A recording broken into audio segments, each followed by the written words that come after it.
வர வரைக்கும் பார்த்துட்டு தான் கண்ணுக்குட்டி உள்ள தெரிஞ்சோம். நான் அரைஞ்சிருப்பேன். நான் உண்மையில எனக்கு அவ்வளோ கோவம் வந்தது. ரவீனாவுடைய ஆண்டி வந்தாங்க. ரவீனாவுடைய ஆண்டி வந்து அவ்வளோ கோவம் வந்து தான் அவங்களுக்கு மணி கூட இந்த அம்மா சேர்ந்து விளையாடுறத பார்த்து, நீ அம்மா கிட்ட என்ன சொல்லிட்டு வந்த, நீ அம்மாவுக்காக இதை பண்ணணும், அம்மாவுக்காக அதை பண்ணணும் அப்படின்னு சொல்லி ரவீனா மண்டியை கழுவிட்டு போயிட்டாங்க. நேற்று அம்மா கிட்ட என்ன சொல்லிட்டு வந்தேன், வேற இன்னொருத்தர் விளையாட போறேன் சொல்லிட்டு என்ன சொல்லிட்டு போய் சொன்னா அரைஞ்சிருவேன், சத்தியமா அரைஞ்சிருவேன்.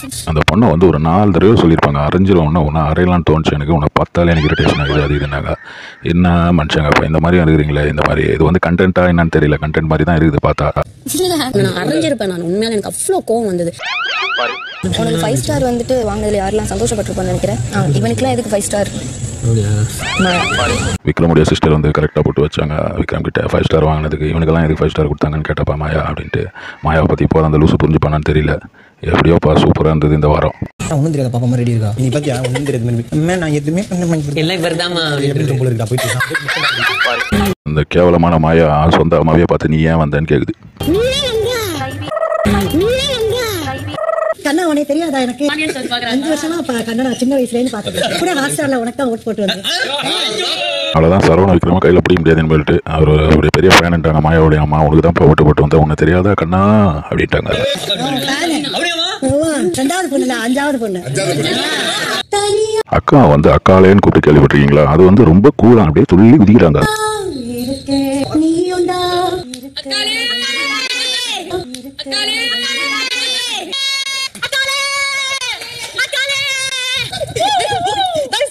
அவ்வளோ அடாரபிளா இருக்கு. நிறைய பேரை பாதிச்சிருக்கு. வெளியில வந்து ஒரு வார்ம் ஹக்கோட உங்களை எல்லாம் வெயிட் பண்ணிருக்காங்களா ஹக் கொடுக்கறதுக்காக மாயாவுடைய ஃபேன்ஸ். ஐயோ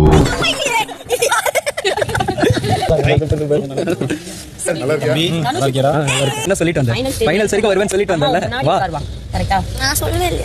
ஃபுல்லா ஹைலைட்டே வந்து இந்த இதுல வந்து ரவீனாவுடைய ஆண்டி தான். நீ வந்து ஃபைனல் வரைக்கும் வருவேன்னு சொன்னியா, அது இது அதுன்ட்டு போட்டு அந்த பொண்ணை டார்ச்சர் பண்ணி எடுத்துட்டாங்க. அதுக்கப்புறம் மணியை வேற கூப்பிட்டு பேசினாங்க. நிக்சனை வேற பார்த்தா தனுஷ் மாதிரி இருக்குது. அந்த தனுஷ் மாதிரி டான்ஸ் ஆட்டானா? ஐயோ தனுஷ் நம்பி இருக்காங்க. எவ்வளவு பெரிய விஷயம் அது. சூப்பரா பண்ணீங்க. அப்படியா? சான்ஸே இல்ல. அப்படியா? சூப்பரா பண்ணீங்க. அப்படியா? சான்ஸே இல்ல. அப்படியா? You are the strongest player in this house, Maya. இண்டிவிஜுவலா விளையாட வந்திருக்க இடம். நீ இன்னொருத்தருக்காக விளையாடுறதுக்கு இந்த இடத்துல நீ வரல. திட்டல சரியா? நீ பண்ணது ரைட்டா? நீ இப்போ வெளில சொல்ல மாட்டேங்கிற என்ன நடக்குதுன்ட்டு. நாங்க பார்க்கலன்னு நினைச்சிட்டு இருக்கியா? நைட்டில் தூங்குறது இல்லை, பல் தேய்க்கிறது இல்லை, குளிக்கிறது இல்லை, பண்ணுறது இல்லை, அது பண்ணுறது இல்லை, இது பண்ணுறது இல்லை. என்ன நீ பண்ணின்னு இருக்க? அதுவான்ட்டு போட்டு அந்த பொண்ணு என்னமோ அண்டர் ஏஜ் பொண்ணு மாதிரி ட்ரீட் பண்ணுறாங்க. தூங்குறியா நீ? ஏதோ மீட்டிங் தனியா ஏதோ பர்சனல் டிஸ்கஷன் பண்ணிட்டு தான் தூங்குறீங்க. இப்போ 24/7 அப்படியே பார்த்துட்டே இருக்கா. அவர் நல்லா ஆடுறதுல என்ன இருக்கு? அது நீ அவ்வளோ லெஜெண்ட் இல்ல கமல் சார். அவர் உன்னை ஸ்பாயிலர் சொல்ற அளவுக்கு நீ வச்சுக்கிட்டல. லெஜெண்ட் கமல் சார் லெஜெண்ட் வந்து ரவீனாவை ஸ்பாயிலர்னு சொல்லிட்டாரான். அவரை நம்ம என்னென்ன கழுவி ஊற்றிருக்கோம் தெரியாத இந்த அம்மாவுக்கு. You shouldn't have got that name. அவர் நல்லா ஆடுறதுல என்ன இருக்கு? அது ஒரு பெரிய விஷயமா? அவர் ஆடினார்னா விட்டு கொடுத்துருவியா கேஷ? அம்மா உனக்கு இவ்வளோ பண்ணியிருக்காங்களா? இன்னைக்கு நீ இந்த இடத்துல இருக்கிறது யாரால? உன்னோட எஃபர்ட். ஆனால் ரொம்பவே ஒரு கேவலமான விஷயம் இதெல்லாம். இது மாதிரி வந்து ஒரு பொண்ணை வந்து மேஜரான பொண்ணை ட்ரீட் பண்ணுறதுன்றது ரொம்ப தப்பான விஷயம். மணியை வேற கூப்பிட்டு கலாயின்னு கலாய்ச்சி விட்டாங்க இந்த அம்மா. இதை பேசாமல் பிக் பாஸ்ல விட்டுருக்கலாம் போகுது. இது வச்சு புரிஞ்சிருக்கும் போகுது எல்லாரையும். பட் அம்மாவோட சப்போர்ட். நீ தனியாக தானே வந்த, அப்போ உங்கேயும் தனியாக தானே இருக்கணும். இப்போ அம்மா பிக்சர் இன் ஃப்ரண்ட் அம்மாக்காக. But rest all just leave. எதுவுமே வேண்டாம் நம்மளுக்கு. பரவாயில்ல. கை ரிங் எங்கடா ரிங் எங்கடா? போய் வாங்கிட்டு வா போ. மணிக்கு கொடுத்த ரிங்கை போய் வாங்கினோன்னு சொல்லிட்டாங்க கடைசியில். அந்த பொண்ணு பாவம் அழுவாத குறை கடைசியில் அழுதுச்சு. போ இப்போ போய் நீ வாங்கிட்டு வந்து மிச்ச கதையை போய் செந்திரி. அம்மா எல்லாத்துக்கும் ஒத்துக்கிட்டாங்களா? நெக்ஸ்ட் நான் வெரி குட் பாண்ட் தெரியுமா எனக்கு? எவ்வளோ அழகா இருக்கு தெரியுமா? சூப்பரா பண்ணேன். இது வேண்டாம் நம்மளுக்கு. ஹானஸ்டா சொல்றேன், இது நம்மளுக்கு தேவை கிடையாது சரியா? எல்லாத்தையும் தூக்கி போடு. அப்படிங்கிறது அதையாவது சொல்லு. எனக்கு உண்மையே பயமா இருக்கா? அவர் ஏதாவது சொல்லுவாரு? மொத்த கேஸ் உங்க மேல கூட. அப்படியா?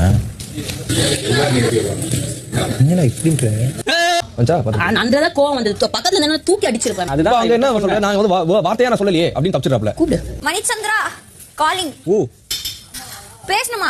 வாங்க. கமிங்டா. Hello boss. Hello boss. நல்லா இருக்கீங்க? நல்லா இருக்கீங்களா? எனக்கு ஒண்ணே ஒண்ணுதான் சொல்லணும். Let her play her game. அவ விளையாடட்டும். அவளை பாத்துக்க அவளுக்கு தெரியும் இருக்கணும். நீ உங்களோட பேசினா கனெக்ட் ஆயிடுவ, அவங்களோட பேசினா நீ இப்படி ஆயிடுவ. என்ன விட்டு கொடுத்துடுற. கிச்சனுக்கு வந்து அந்த சப்பாத்தியோ ஏதோ கொடுக்கும்போது எதுக்கு கொடுக்குற? நீ எல்லா கூடயும் சீக்கிரம் கனெக்ட் ஆயிடுற. அதெல்லாம் யோசிச்சு ஷீஸ் லைக் அவளோட சிரிப்பு போச்சு. எங்களுக்கு ரொம்ப கஷ்டமா இருக்கு அவளை பாக்கிறதுக்கு. உங்களுக்கு அட்வைஸ் பண்ணாது. வேண்டாம். அவளுக்கு அவ நல்லது கேட்டது அவ பாத்துட்டு. Let her face it. Advice பண்றது ஸ்டாப் பண்ணிட்டேங்க. Let her sit and think on a rose. At any cost should not get removed from your finger.